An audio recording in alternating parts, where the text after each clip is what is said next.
episode of Thinker versus Speaker, a podcast where I'm Marissa the Thinker, sit down with different guests and we talk about all things, anything, everything, life, love, relationships, spirituality, literally whatever you want to talk about. So if you're into that type of thing, strap up, tune in, and get ready for another episode. Now, with that being said, we don't always know what we're going to talk about beforehand. So if you easily trigger, consider this your general trigger warning. If we say something you don't like, love, or agree with, feel free to leave it in the comments. We can start a dialogue about it because that's literally what this is about. Or if you gotta leave and come back next week, hopefully you do, because we'll be talking about something different and you can join into the conversation. Now, with all that out the way, let's go ahead and hop straight into it. I got a special guest in the building for the second time around. How you doing? We Hey, got Miss Eloquent Pearlfection back in the building. How are you today, Rachel? I'm good. How are you? I'm good. I didn't expect that. I'm saying like that, but I'm good. I'm good. I'm I good. know, but I appreciate the love. That's lit. I'm like, okay, come through with the music. Yes. How have you been since the last time we talked to you?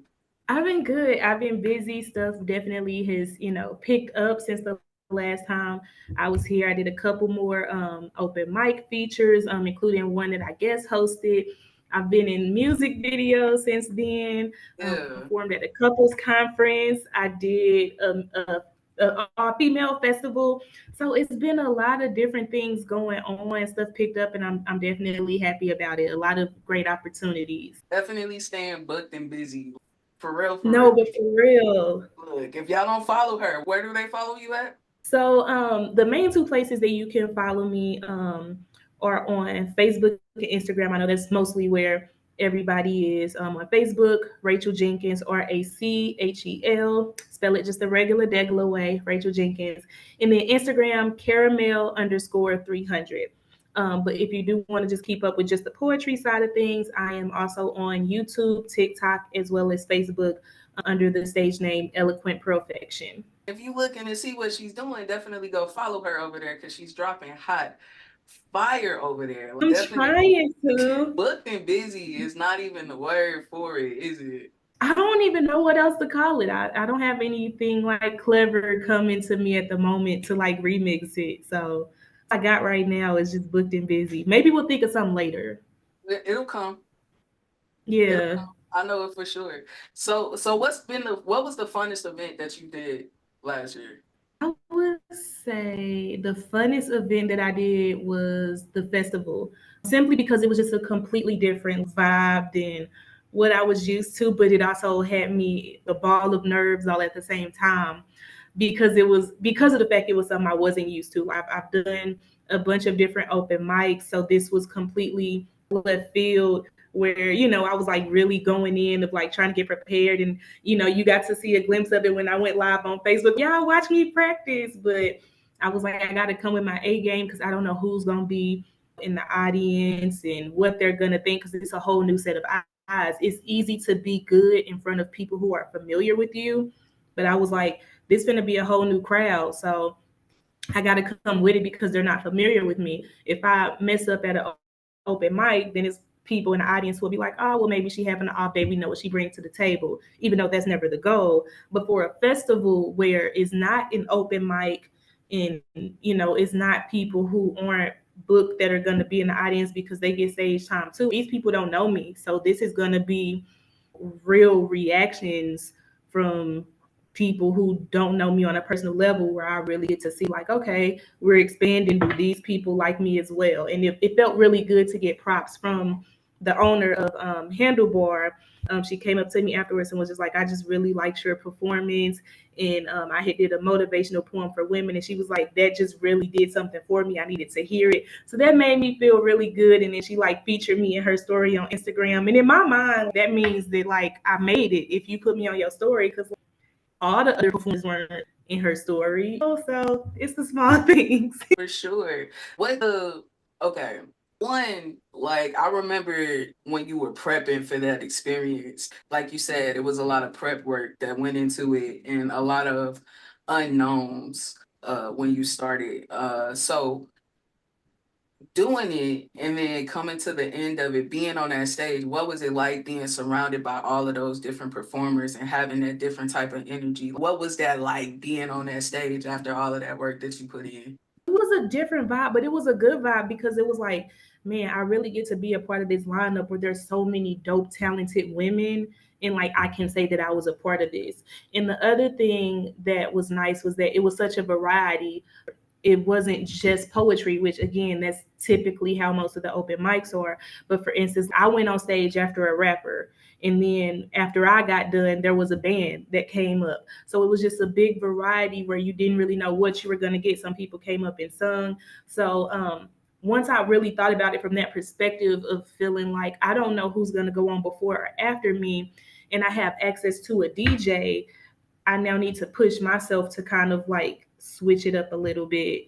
And Right. so a song I did a cover of Coco Jones' song Headline. And so one of my friends did the instrumental for me because I was like, not that any, well, people probably wouldn't care, but I'm always in my head so much of like, I need to make this the best it can be because Yeah. you have no clue of like who's going on before or after you. I see names on the list, but if it's somebody I haven't met before, I don't know if you a poet, a rapper. I don't know if you finna beatbox. I don't know who I'm, you know what I mean? I don't know who I'm finna come up after. So Yeah. when I really start thinking about it, I'm like, a DJ is gonna be there. I should literally utilize this.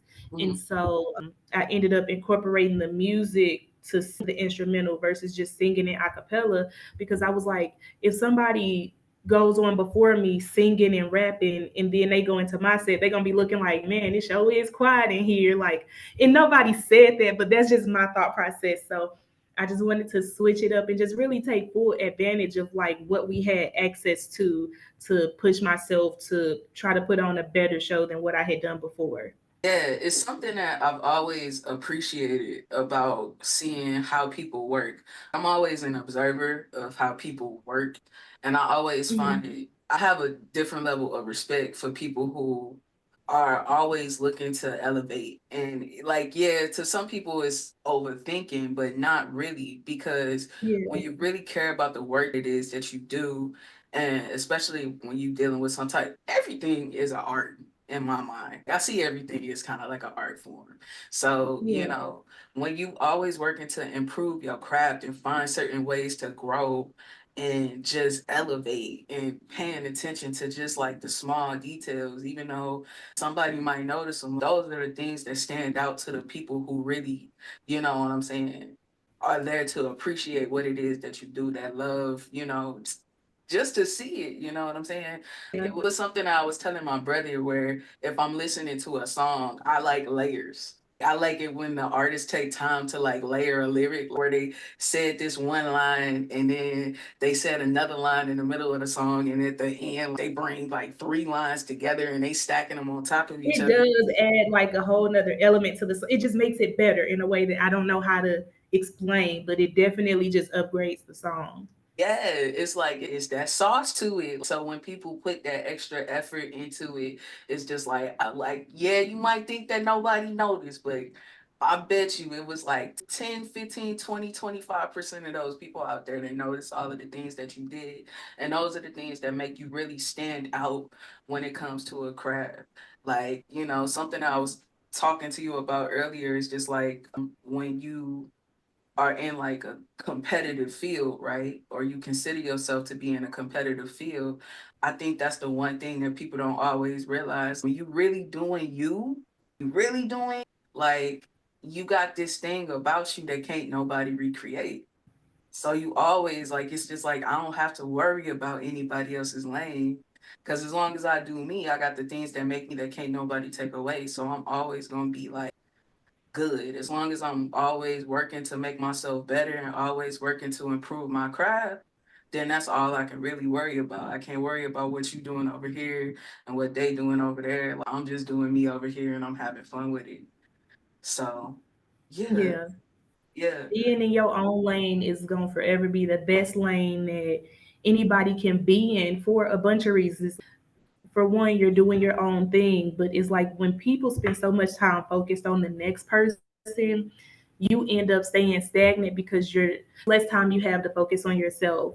And I wish more people realize that, like, whether you're saying something good or bad about the next person, the more time you are spending on them, the more energy you're giving into being overly concerned about what they're doing or how they got to where they are and all this other stuff.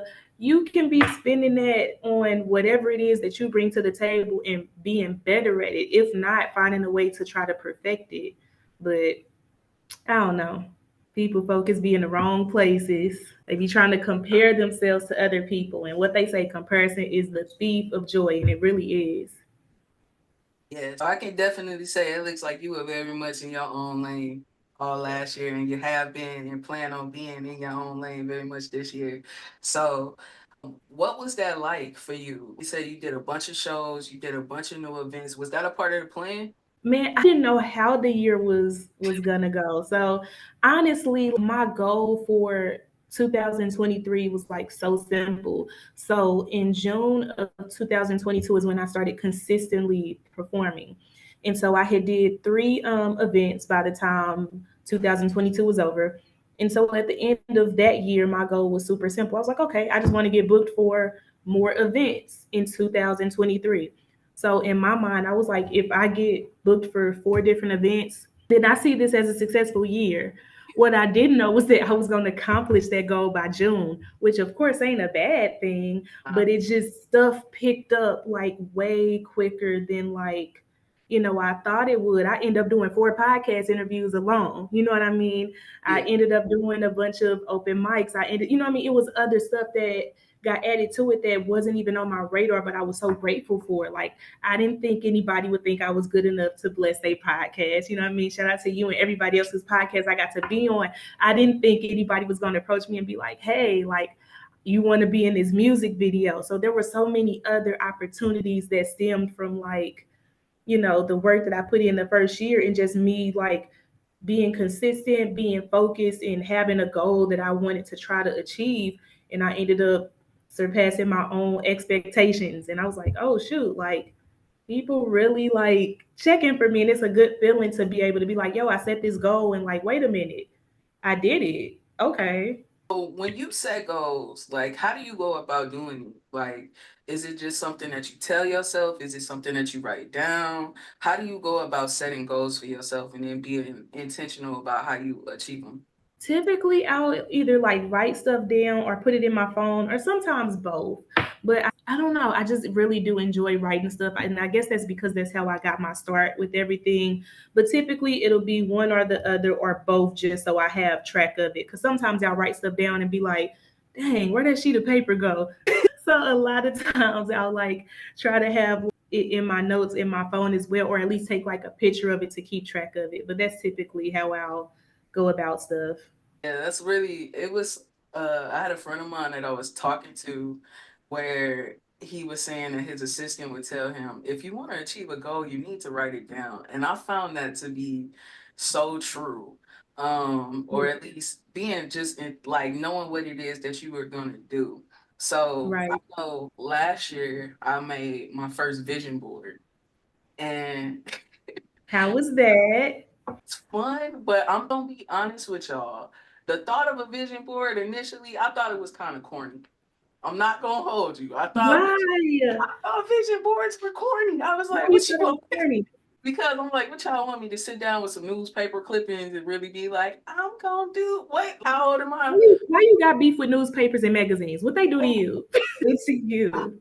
I don't know, but like I had a friend that just insisted that I make a vision board. And I did. And Um, she was just like breaking into categories, what you want to do in your career, what you want to do in your personal life, community, all that kind of stuff.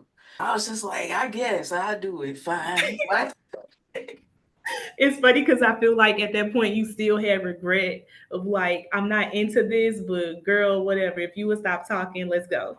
she was adamant, and now I can see why, because I did it. I didn't do the whole newspaper route. I did Canva. But Okay.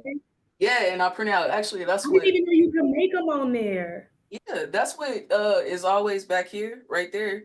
Those are my vision boards. I just never really fully show my vision You board. gonna have to send me a picture of it because girl, I love me some Canva, but I didn't even know that like you could make vision boards on there. Yeah, well, I take a poster, I take that poster template and I scrapbook.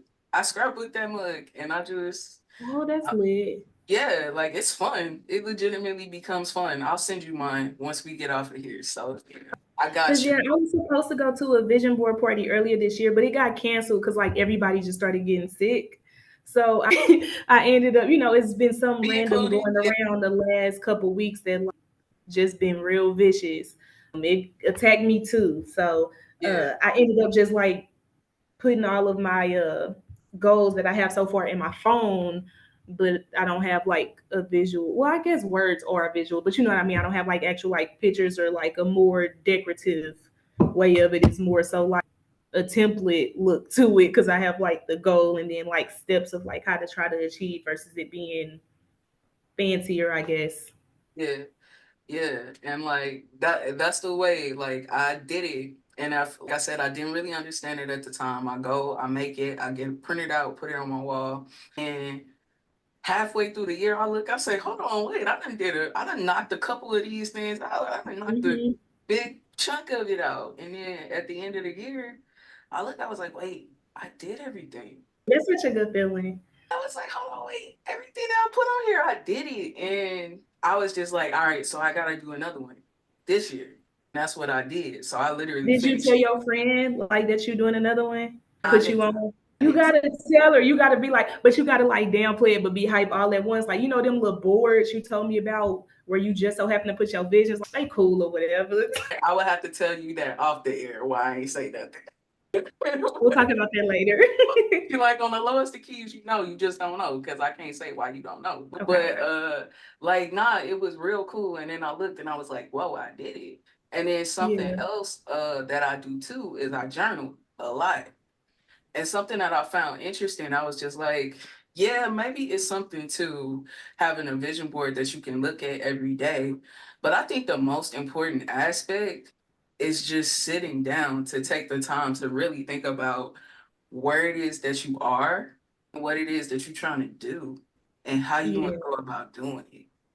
So, were you always a person that set goals, or did that? Girl, I would just wake up and live life. Like I feel like it, and I can't pinpoint exactly when I started finally setting goals for myself. But it definitely was more on the recent side. I think the first vision board I ever did was maybe 3 years ago, something like somewhere in there. But yeah, I definitely used to be a person that just got up, lived life, party. You know what I mean? Like I would celebrate being alive, but I wasn't celebrating actual accomplishments. And so now that I'm actually more so tapping into the things that make me instead of putting what's within me on the back burner, I have a reason to set goals.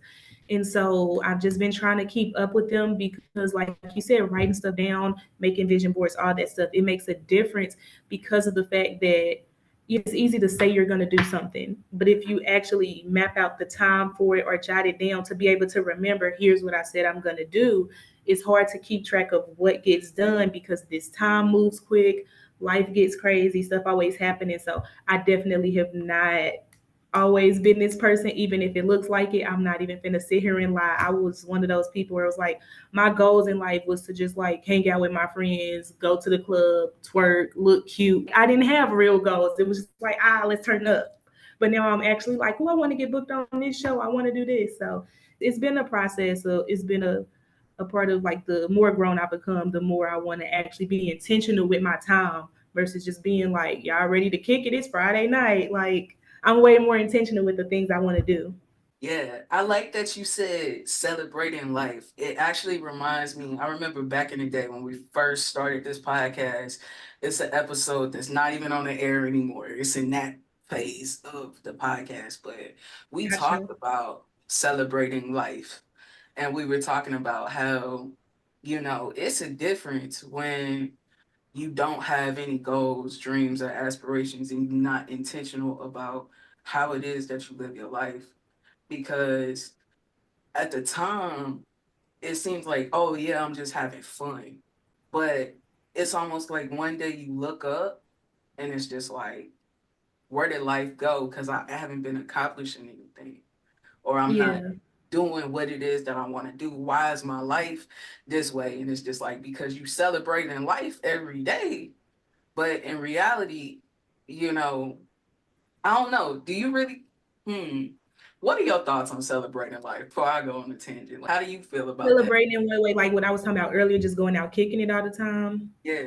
I mean, I feel like it's definitely important to go out and kick it, but it's just like when you have goals, your desire to kick it changes a little bit.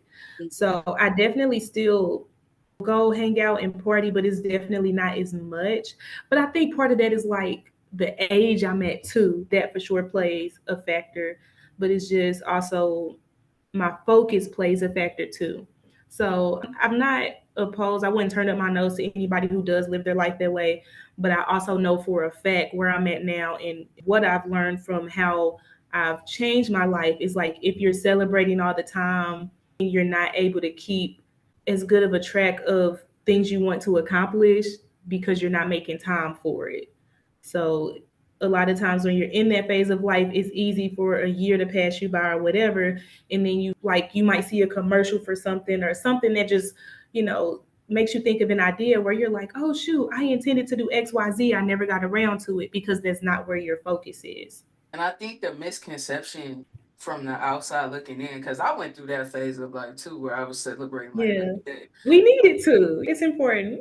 I feel like that's kind of just like what the mid 20s are, like, to Yeah, a certain you extent. gotta get that out your system. Because you think that you grown, right? Because you got a job, you making a little bit of money, you doing whatever it is that you gonna do. So you like, well, I'm living life. You Like, got transportation. You like, why not kick it? Or either somebody who does. you got the basics, so you Yeah, enjoying life for the most part. Like, not everybody, but that's my story. I'm just enjoying life. I got yeah, everything that I need.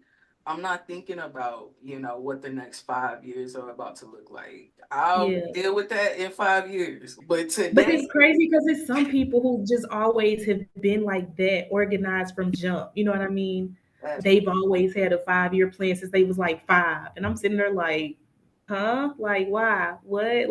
Some people or have always really just been that detailed. And on the flip side, it makes me wonder, like, for the people who've always been super goal oriented from a young age, they've probably accomplished more, but are you now at a place in life of feeling like, dang, I never got to have fun when I was younger because I spent life so serious?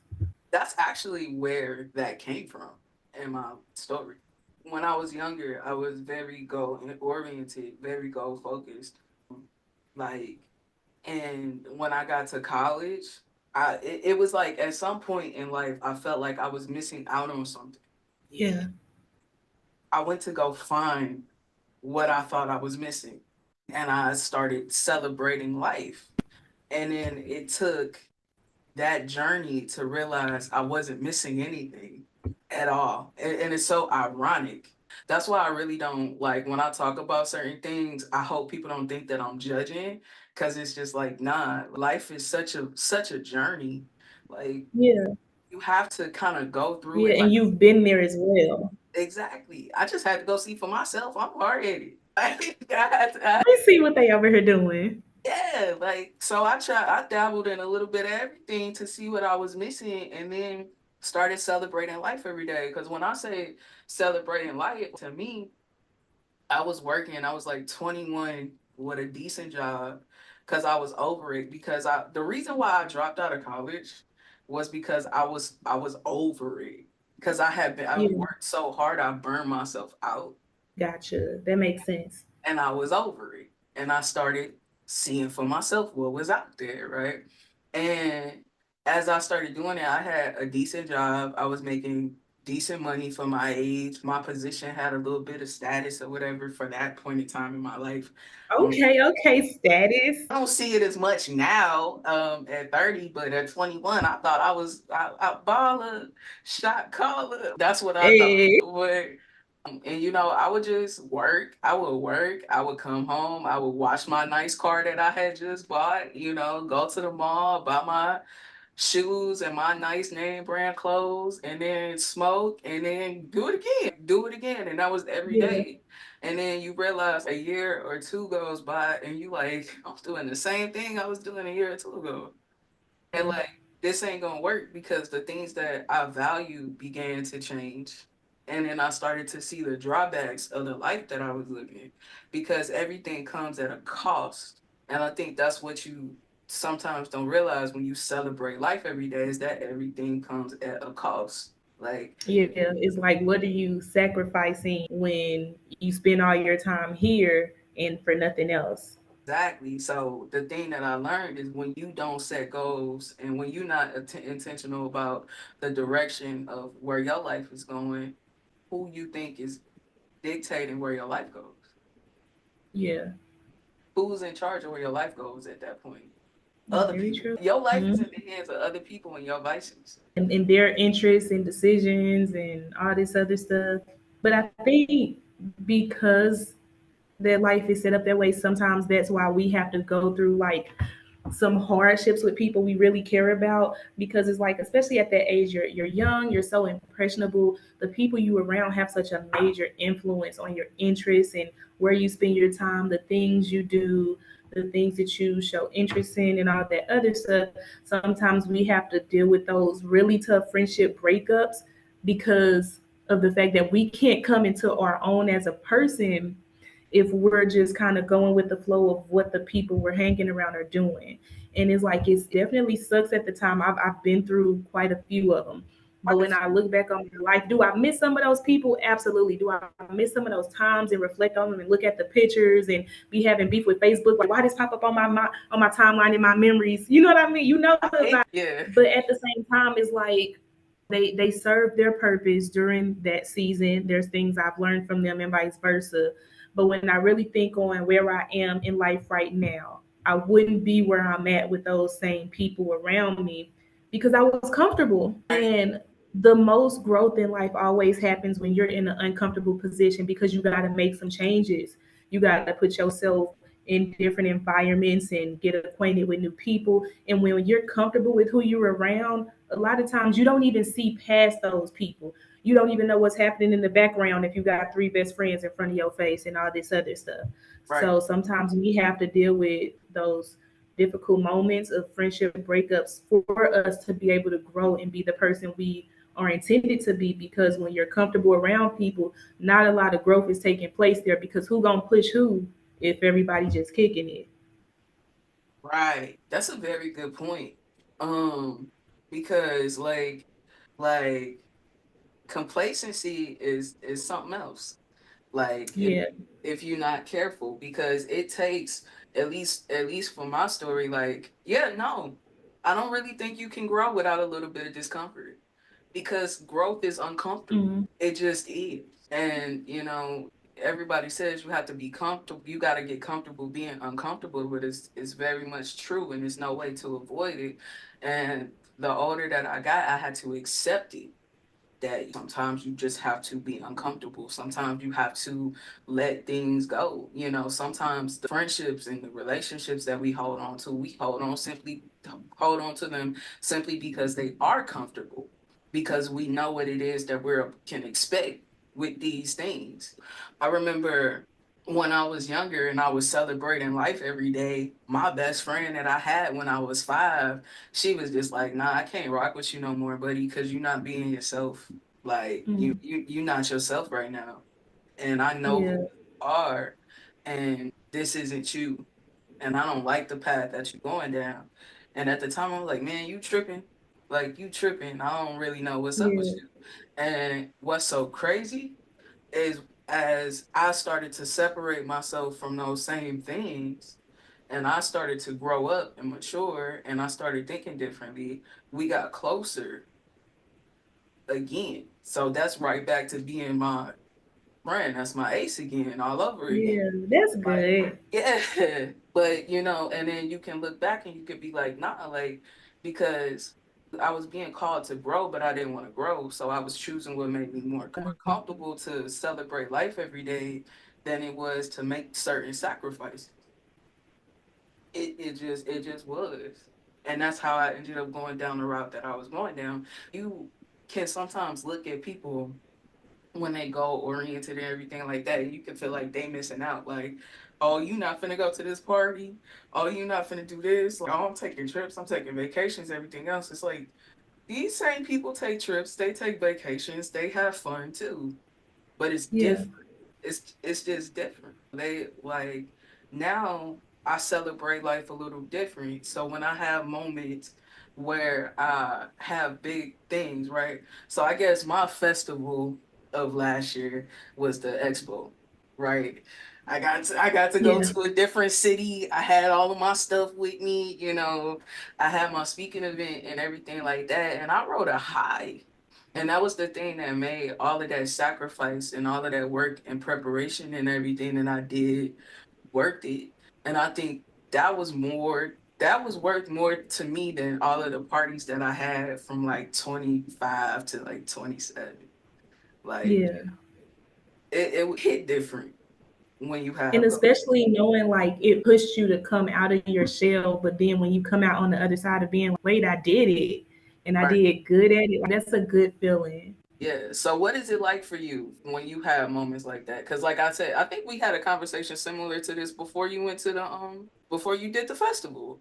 So when it was over, how is that feeling when you work that hard and you put so much effort and preparation in? And I guess well, you prep for everything that you do. I know that from Yeah. watching you. So when you put in that work like that and you set that goal and now you've done it and it's over, what's that like for you when you actually achieve what it is that you want to achieve?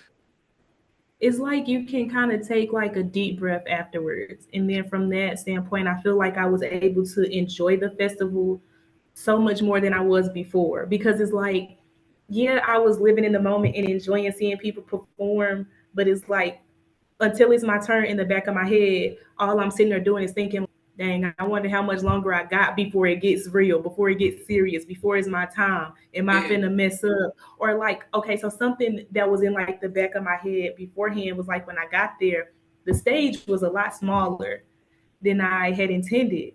So like the I'm sitting here practicing at the gym and all this other stuff, thinking I'm gonna have all this room, thinking I'm gonna be walking across the stage. It's a BET stage and stuff. And I get there, yeah, like, and it wasn't even that like, okay, so it wasn't the biggest stage in the world, but on top of that, because of the artists who performed after me had a band, it was a drum set on stage and all this other stuff taking up space. So now, aside from me sitting there like, you know, overthinking about how it's gonna go, I now realize I have to minimize my entire performance where there's certain parts where I'm thinking I'm gonna walk this way, and it's like all I can do is Sierra 1 2 step, and if I get any closer, if I get any closer, I have now walked into the, I mean, the amplifier or walked into the bass drum. That's not okay. So once the performance was over, I could enjoy everything way more because I have all these thoughts in my head of knowing I've practiced, but also thinking like, what if it doesn't go yeah, the way that I practice? So I would say that deep breath where you can just enjoy the event once your portion is over is like the best part because now you've gotten all those nerves out. You don't have to overthink. You can be able to say like, okay, my part is done. Now I can watch people without thinking about how mine is gonna go. yeah, yeah. I remember for the expo, I was like, I had my phone in one hand trying to remember my questions, and I had the program in another hand. Who You had is a lot going on. I did, and I'm trying to work my table and network with all You the, needed a little bandstand or something. and it was so wild because by the time I got on stage, I put my phone in my pocket because I was holding on to it and I was like, I don't need that. I don't need that. I'm good. I know what I need to say. It was like everything kind of like took over. And like you said, it was just like the least actually happened on stage. Yeah. Like, Because sometimes when you get up there, it's like it's showtime. It's like something in your brain switches over, where yeah, it's like you don't have time to think about all that stuff because now the moment has started. and you just in it now. Like, Yeah, I can go for broke because now. it's like it's no turning back at that point. You either gonna perform or you not. So it's like got to get in the serious mode. So how do you celebrate once it's over? Do you celebrate when it's over? Or do you just go Um, to the next thing? No, normally my celebration is not a celebration. As weird as that sounds, like normally after I have a big performance, I'll normally just take some time to not do anything entertainment related, not go to any shows, not go to any open mics, just give my brain a break because I know how much I put into the preparation. Every now and then I might do something simple like, you know what, I need to treat myself to cold stone because I like ice cream. But it's like for the most part, my celebration is literally just being like, we not going out to events and all this other stuff. Like, mentally, I need a break before I go into whatever the next event is, or before I even try to get another set list together. So that's usually my celebration, is just giving myself time to rest and just, regroup. Yeah, yeah, and it's important. It's very important to get that rest because I think we was just before we got onto the show where we were talking about that and having that time because if you burn yourself out on your craft, it's not a good Yeah, feeling or a fun feeling. That's the last thing you kind of want to do. because this is what you actually love. So Yeah, it's important to take breaks with everything. So that's normally my celebration of being like, all right, I'm taking a break. I'll be back later. yeah. But I have another question. It just popped into my mind as we were talking about it, but when you signed up for your first open mic, is that how you started? Was it an open mic? No, so actually, the first time I ever like performed poetry, I'm trying to think where it was even at, because I know it was like when I was in high school, but it just wasn't something that I just stuck with at that point. But I think it was a church event or something like that, probably a Black History program, because I have a poem that like it's not specifically for Black history, but it's like a Black people empowerment poem, and I still perform it to this day. People don't know I wrote that way back in high school, but I Really? want to say that probably a Black history program probably was like the first thing I ever did, but I couldn't even tell you how I ended up on the program or who I ended up telling I did poetry for that to even become a thing, because I was so much more quiet at that point. I know for a fact I didn't volunteer myself. Put me on the program to speak alone. Like, no. So I'm pretty sure that's what the first thing was, Alone. but I can't even tell you how. No, you got to add the alone part, because I was such a like, okay, if I'm gonna do something, I'm gonna be in a group, right? Right. Because that just makes you feel more comfortable of being like, okay, people looking at me, but they ain't just looking at me. Like other people were involved. So Right. definitely in a whole different headspace than where I was younger, where I really just be on stage by myself and I'll be nervous 1 minute but get over it. But at that age, I couldn't tell you how that came about, but I'm pretty sure it probably was like some type of like church Black history program situation. That sounds about right. I know in hindsight, every time I got But thrown on the church people will volunteer you for some stuff. man, every time they got a program, man, look, Man, I played you my doing this. I didn't say I was doing that. I didn't sign up for this. My brother and I, my brother played the flute and I played the tenor sax and clarinet growing up, right? So Mm-hmm. I'd be like 9, 11, all them ages, whatever. Every time they had a church program, we want y'all to play a song. And we on See, the they program. always tell you what you gonna do. They didn't ask me or nothing. I gotta Look, love this. they don't believe in accent, because the moment you say no, they be like, "Do it for the Lord." He didn't tell you to tell me to do this. Y'all want me to do this. How many times do y'all need me to play Amazing Grace? I only know 2 songs. No, that definitely ended up happening to me. So I played trumpet in middle school, and I definitely remember at some point I ended up playing a Christmas song at a program, and I'm like, I know again, I'm sure I did not volunteer myself to do this in front of all these people, but let them find out some stuff. They just start the program already made before you even can think about telling them no. It's already printed. So I never forget when I learned the word decline. Oh, I was so happy because I was like, oh, this is like a professional way to say no. And I'd be like, I decline. And they like, we already printed out the program. Right, What? You right. what you mean? They be determined to like have you perform. Or it's been times where I'll think I'm not doing something, and then they'll announce you on the program while the program going on. I'm like, I can't make a scene in front of all these people, so now I gotta go do XYZ. Church people really gangster when you think about it. The more we had this conversation, they really gangster. They don't care. They don't believe it, no. They don't. They just tell you. Matter of fact, let them not have nobody for words of encouragement or something like that. Let them not. They'll put you on the spot and nothing else. Come on. I never forget. It was a couple times I missed a choir rehearsal. So I'm like, all right, I feel like it's not fair to everybody else if I just go up knowing I mean, because I don't know what y'all singing. I don't know none of this. And it was a couple times where they'd be like, we see Sister Rachel in the audience, like, literally basically saying, like, get up here.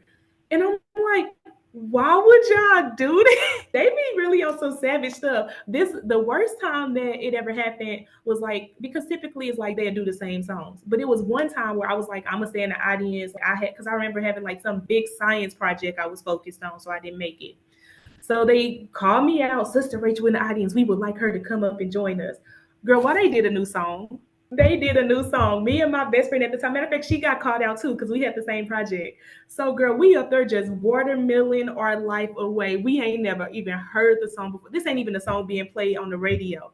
Gospel Oh, 1600 had never even heard this song. So, oh, girl, we up there just giggling, saying watermelon. And then after the performance is over, she looks at us and goes, "Y'all should have showed up to rehearsal. So you made us come up here with the are you intention to embarrassed embarrass." in Girl, church? that girl, some savages, girl. But we was so silly. We was just sitting there getting weak. No, because we knew we like, bro, we look dumb. So we just laughing at ourselves. Maybe they see something in you that we see something in us that we don't see at the time. Because ultimately, we ended up on some form of Yeah, stage being in anyway. exactly doing this type of stuff anyway. So you could be onto something. Like Yeah, we trying to hide in the shadows, and they like, nah, come to the front. We like, oh, we okay. Like, seriously, come to the front. not So serious. all that stuff it ties in together. Yeah, yeah. Hiding in the shadows is actually how I was an usher and not in the choir. Because they was like, "You gonna do something?" And I was just like, "Well, I'm gonna be an usher then, because I ain't singing. I'm not doing." Gotcha. Meanwhile, I was the opposite. I didn't want to be an usher, but I don't even remember why. My grandma was the head of the usher board at the church, so it just seemed like an easy way for me. I didn't want to sing, and if I had to do Mhm. something, at least my grandma was running what it was that I do. That makes sense. Yeah, Yeah, I can't remember why I didn't want to join. Probably because I joined the choir first. In the church that I went to, it was kind of like once you join something, you can't get out, but you can add stuff on. So I think that's what it was, where it was like, I don't want to be a part of everything. So yeah, because you gonna do something. They don't play. yeah, like They are pretty gangster when you think about it, because they're like, "Look, you no, gonna for do real, because something." that kind of sound like a gang a little bit. Like if I tried to get out of choir to be an usher, they weren't having that. Where you think you going? You were part of this clique. It was not having that. Man, I remember I tried to squeeze out of being an usher, and I only had the usher on the second and the fifth Sunday. And you know, every month ain't got a fifth Mhm. Sunday, so it was rare. We only had one. Exactly. So we tried to show up on like the fifth Sunday in regular clothes, like, oh, we ain't, because it was me and my brother, like, oh, we ain't, Yeah. like, girl, you better go put them gloves on. I don't want to wear this skirt. Matter of fact, I think that might be why I didn't do it either. I think the Sunday that the youth ushered, I think it fell on casual Sunday. And I was like, I'm not trying to give up wearing my jeans for y'all. So, Man, my grandma was so oh proud of well. me. It is, but Yeah, nah. because they had their little polos and skirts, or sometimes they would have to wear like the all white. And I was like, I want to wear jeans. I'm glad I don't have no pictures in my usher uniform. I thank God nobody can see me in a usher uniform, but Somebody in the world probably got one. no, they don't. No, they, You made sure that you're like, nope. they don't. I'm sure people would love to see it, but no, nobody has it. But like, nah. In hindsight, actually, maybe people saw something in us that we did not see at the time. I find that so ironic because it's almost like that's how God works. I always feel like He's laying Yeah, that framework in your life, kind of showing you, and you can like fight it when you're younger because you don't know no better. But people will yeah, always put you in those spaces and places to kind of like shine that light. And, you know, before you know it, that'll be the thing that you love to do. That's the thing that I yeah. love about a passion, when you have a passion for something, because it can start, but it doesn't go anywhere. Yeah, all those little small things, they all, make up a bigger picture later. We just can't see the picture until it's time for us to. So, a lot of things, like you said, that we avoid or don't want to be a part of, all that different stuff, it starts to make sense as we get older.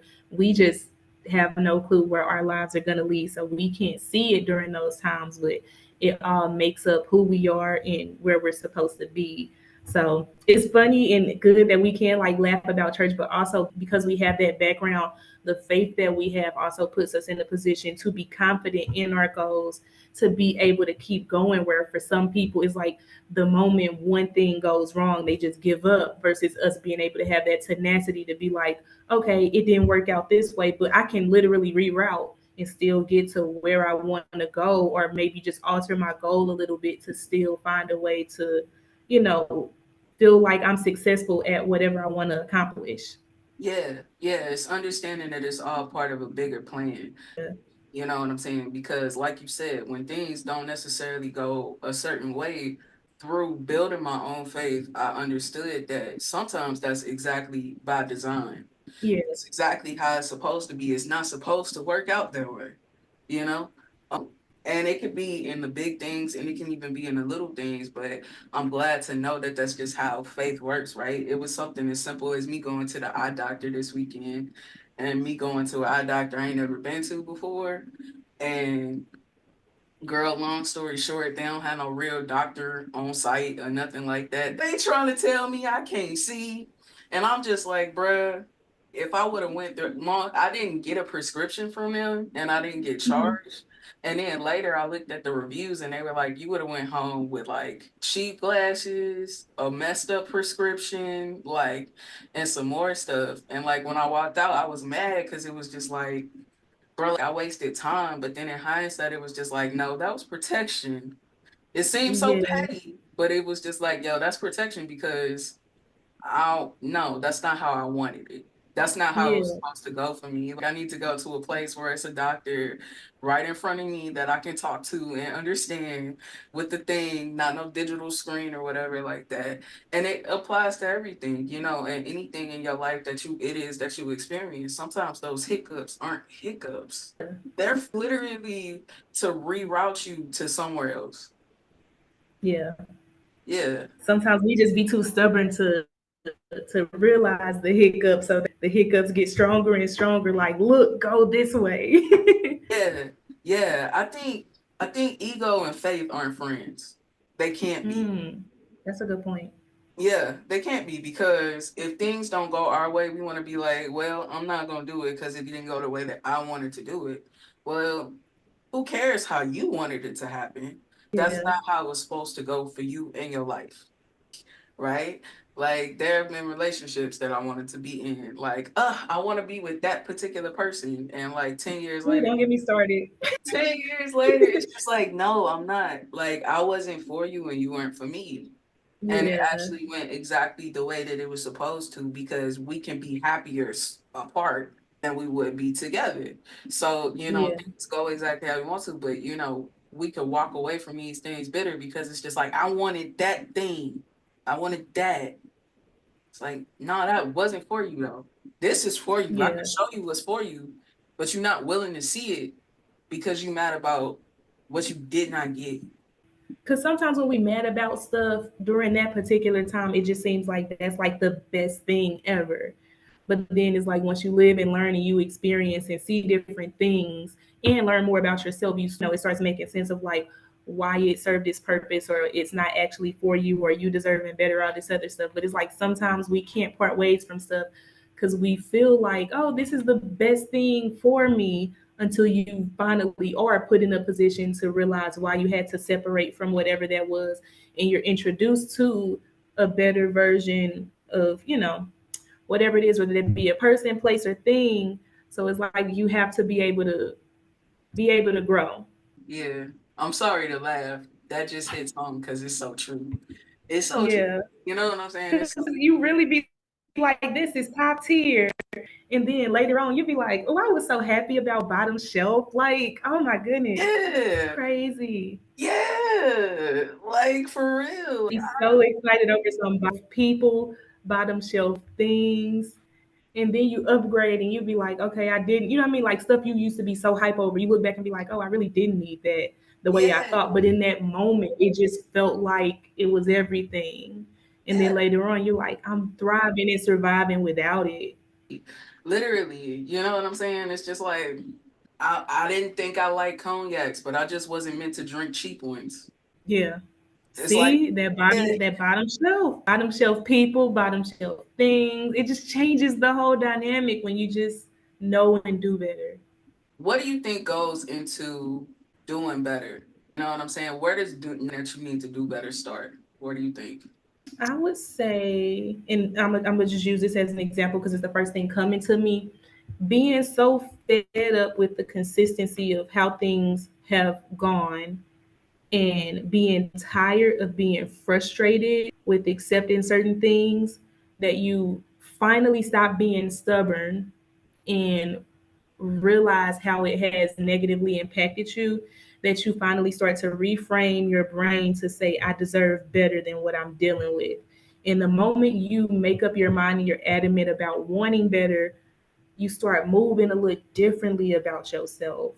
And when you move differently about yourself, you don't accept the same stuff. You don't always go to the same places. You're not just so willingly to accept anything and everything just to say it's a part of your life. You get more selective.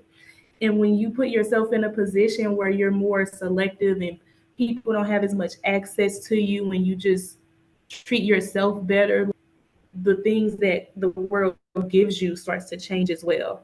You know what I mean? Like, I don't have one, but it kind of makes me think about like the Telfar bags, for instance, because there's only a certain amount. Is higher quality because not everybody has access to it.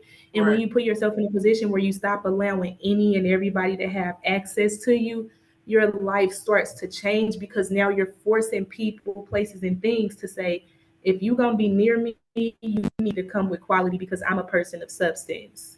So when Yeah. you are adamant about saying like I feel like I want and deserve better, you start treating yourself as if you deserve better than what you've previously been dealing with. Yeah. Yeah.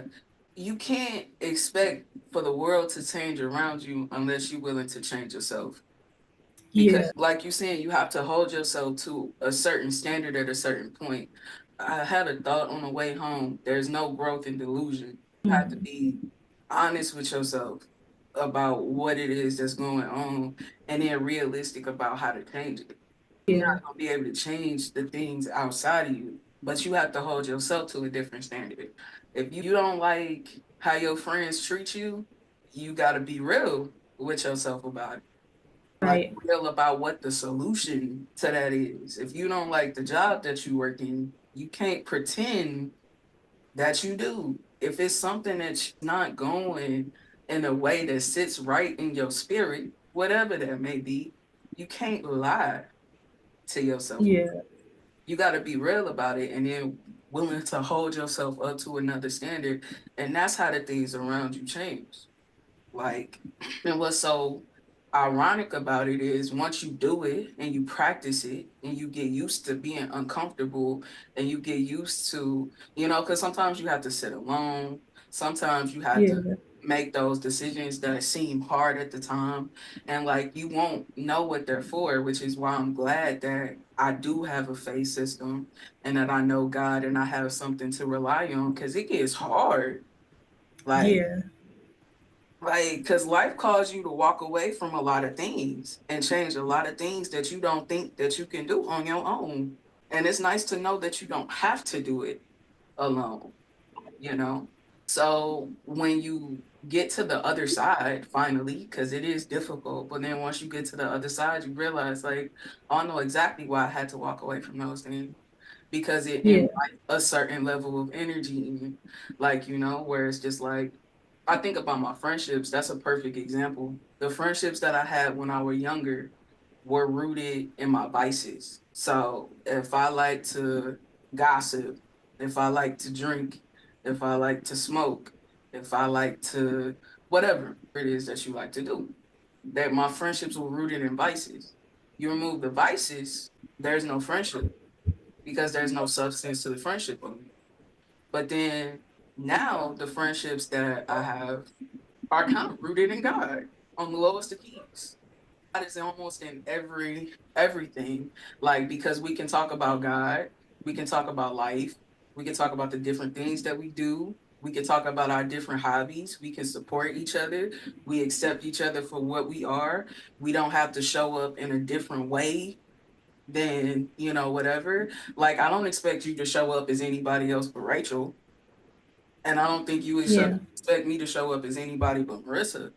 So, like, there's Right. a level of authenticity in all of the relationships, and that required me to learn who I was and what it is that I was looking for in the different aspects of my life, versus blaming, like, well, it's your fault, it's your fault, it's your fault, it's your fault. No, it's my fault for not setting a higher standard for myself and what I allow around me. It gets thick. It's definitely important to have those friends where you have like that good balance. And I Yeah. do feel like it's like a difference there. Like when you have friends that are believers versus those that aren't, like I don't even know how to really like put it in words. I feel like the connection it's different, but I don't really know how to like go in depth about like explaining that. But I think another component of it is like there's a certain level of like selflessness that I've also experienced in those friends where like when they have accomplishments, genuinely happy for each other. And Yeah, it just you can feel that. And not saying that other people don't, but it just it's a different type of feeling. yeah, because values are different.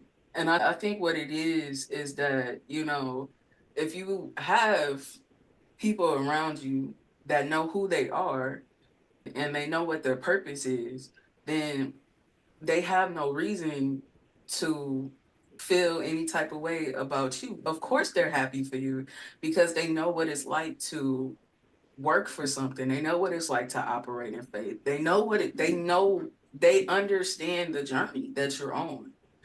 And they understand that your journey is different.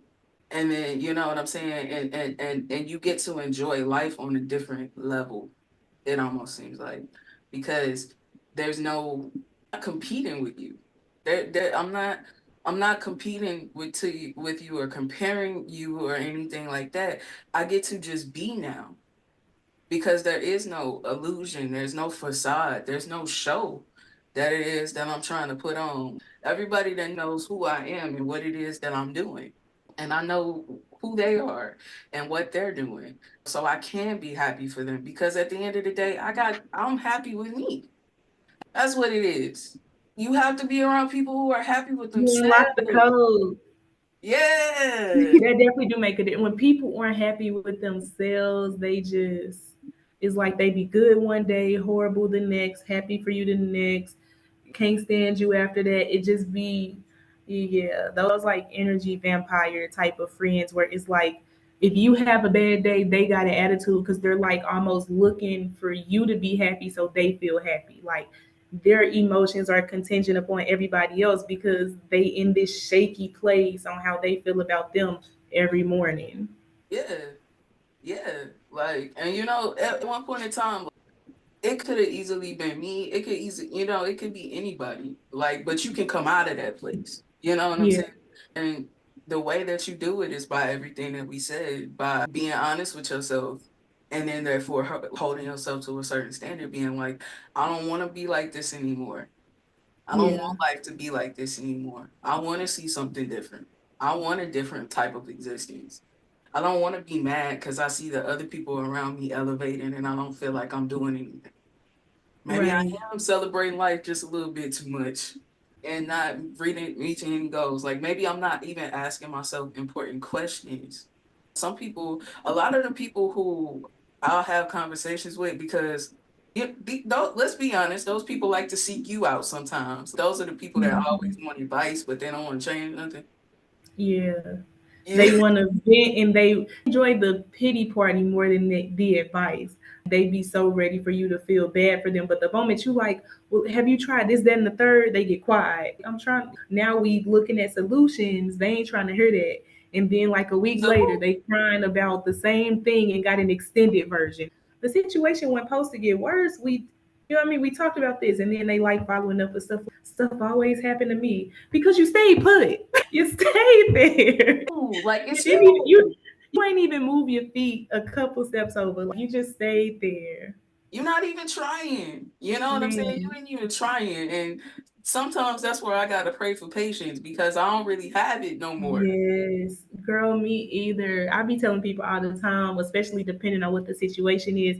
I be like, y'all, my patience is as thick as loose leaf paper. I don't have the time.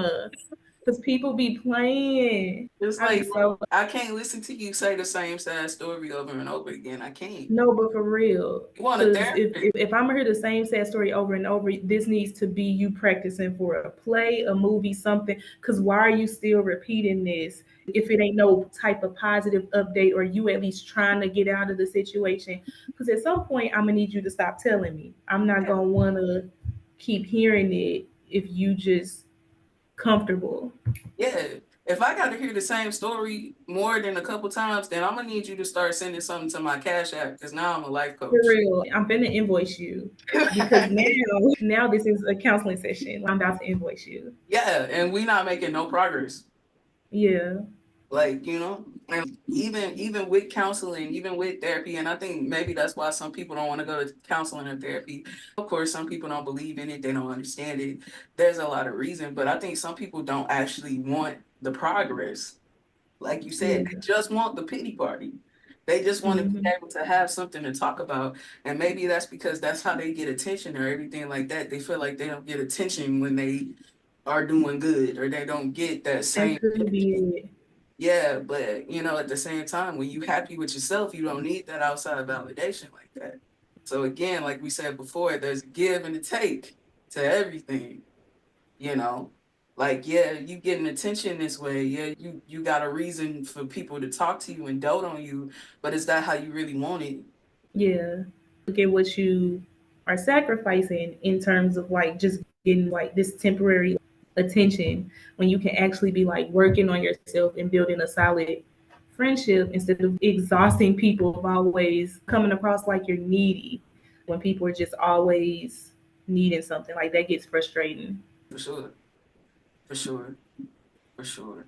But I don't know. Hopefully those people find the help that they need, because I'm losing the patience for it. But that's why I do a show, actually. That's another motivation to the show and the subjects that we talk about, because Yeah. I might not want to talk about it with you in person, but I can direct you to a particular episode that might be helpful if you actually want it. That's a good way to spin it. Like, dang, I can't help you, but you should listen to this episode right here. All the answers that you need. We have covered this before. I got you covered, because I ain't gonna do this again. But man, Rachel, I'm not gonna take up too much of your evening. I appreciate the conversation as always. You are more than welcome to come back. Like I said, I like talking to you on the air. I like talking to you off the air and Yes. seeing what you're doing and everything like that. But before I wrap up, actually, what do you have on the map for 2024? So what's 2024 looking for you? Looking like for Okay, so I have a show next month that I'm booked on. So I'm gonna be opening up doing poetry for a comedy show the Ooh, weekend of Valentine's Day, and that's gonna be on February. What is the date? February 17th, which is a Saturday. So I'm excited about that. does that mean And we get a funny then poem? I don't have a funny poem, but I'll probably add like a joke or two. You know what You I got mean? punchlines, In so the mix. I'll be trying. So yeah, I'll probably add in like some jokes here and there just to, make the crowd laugh. It's funny because it's like a couple comics who've seen me like kind of like find a way to work the crowd to be like, you should come to open mic and do stand up. I'm like, okay, I ain't that level funny. I got a couple jokes, but I ain't got no actual stand up. was But I that be fake? I'm so weak. I've been wanting to use it on somebody so bad, but ain't nobody been lying since the Cat Williams thing. Like everybody been honest all of a sudden. So ready to use that line. That's But first.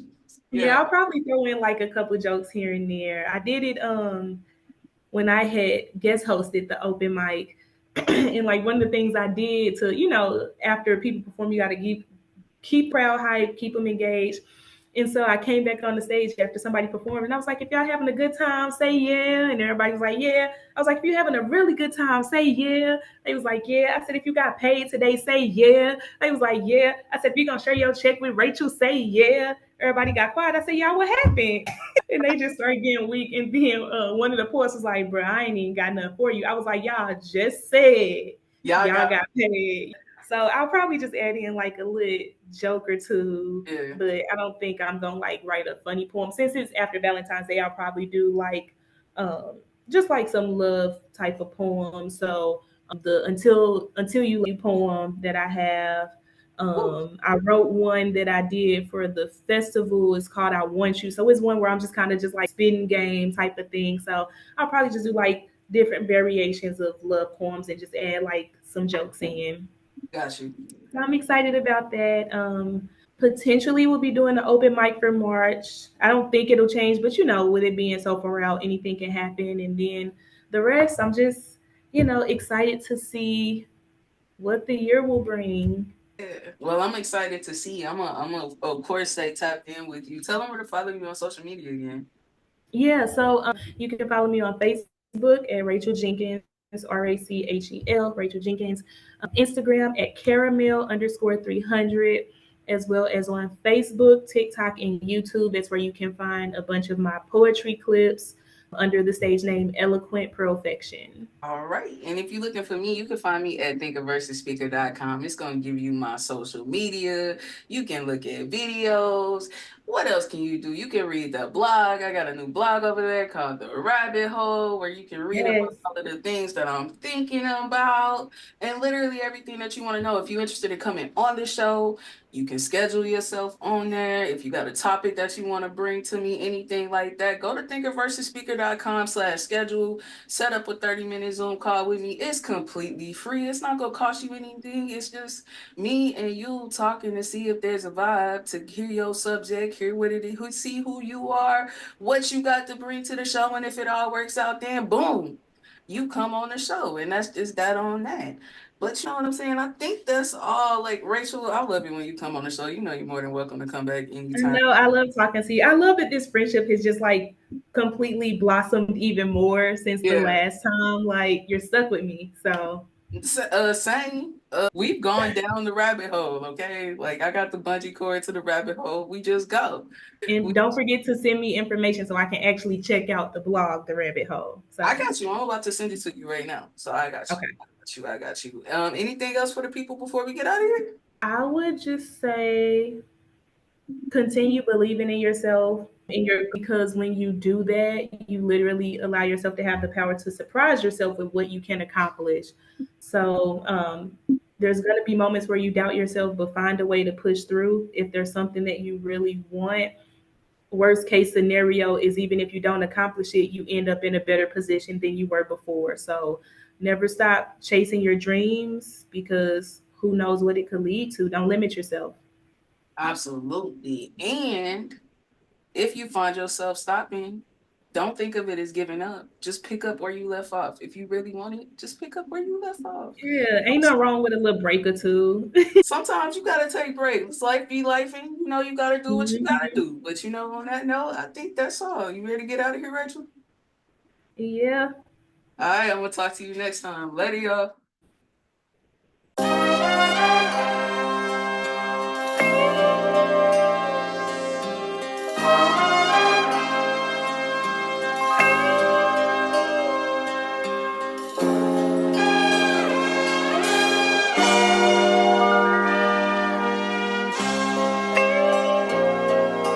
Smooth, mate.